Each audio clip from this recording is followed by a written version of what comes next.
Hi friends, இன்னைக்கு ஒரு குட்டி ஸ்டோரி பார்க்கலாங்களா? ஒரு சிறிய நகரத்தில் குரு என்ற ஒருவர் அரசு அலுவலகத்தில் அதிகாரியாக வேலை பார்த்தார். அந்த அலுவலகம் மக்கள் வாழ்க்கைக்கு மிகவும் முக்கியமான ஆவணங்களை வழங்கும் இடமாக இருந்தது. நிலம், வியாபாரம், அனுமதி, உதவி எல்லாம் அங்கேயே முடிவு செய்யப்படும். ஆரம்பத்தில் குரு மிகவும் பொறுப்புடன் வேலை பார்த்தார். ஆனால் காலம் சென்ற பின் அவர் அலட்சியமாக மாறினார். நாளைக்கு பார்க்கலாம், இன்னும் நேரம் இருக்கு என்று கோப்புகளை தள்ளி போட ஆரம்பித்தார். ஒரு நாள் இக்பால் என்ற ஒரு ஏழை மனிதர் அவசரமாக ஒரு அனுமதி சான்றிதழுக்காக வந்தார். அந்த சான்றிதழ் கிடைத்தால்தான் அவர் ஒரு சிறிய கடை ஆரம்பிக்க முடியும்.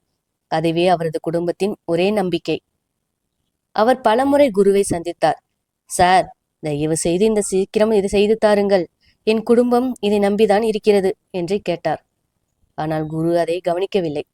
இப்ப பிஸி, நாளைக்கு வா என்று ஒவ்வொரு முறையும் தள்ளினார். இப்படியே சில வாரங்கள் சென்றது. அந்த இடையில் இக்பால் கடன் வாங்கியிருந்த பணத்தை திரும்பி கொடுக்க முடியாமல் அவரது நிலை மோசமாகிவிட்டது. கடை ஆரம்பிக்க முடியாமல் போனதால் குடும்பம் சிரமத்தில் விழுந்தது. ஒரு நாள் அந்த அலுவலகத்தில் ஒரு விசாரணை நடந்தது. மக்கள் கொடுத்த புகார்கள் காரணமாக குருவின் வேலை முறைகள் ஆய்வு செய்யப்பட்டது.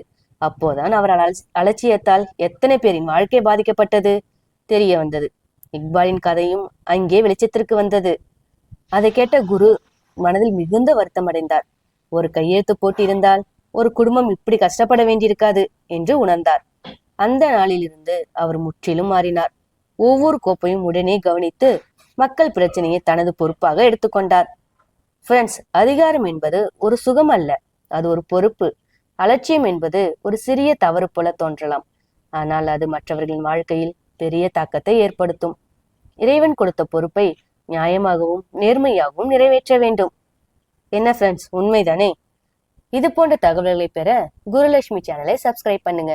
சப்ஸ்கிரைப் பண்ண அனைவருக்கும் மனமார்ந்த நன்றி. தேங்க்யூ. பாய்.